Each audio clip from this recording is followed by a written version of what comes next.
In this video, we are going to look at how to change the entity colors in an alignment.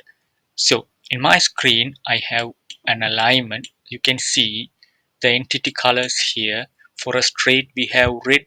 For a curve, we have blue. And for a spiral, we have green. So if you want to change the colors of these entities, like separate color than red for a straight and separate color than blue for a curve likewise, this is how to do that.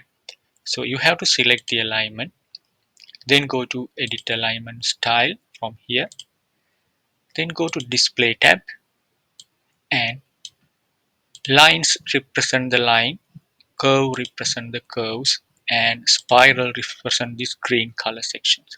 So if you have a line, so if you want the color to be not red, suppose we need white, yellow color here, color 50, or otherwise yellow color from here, otherwise yellow color 50 from here. So I click OK. So if I click apply, you will see now it becomes yellow here.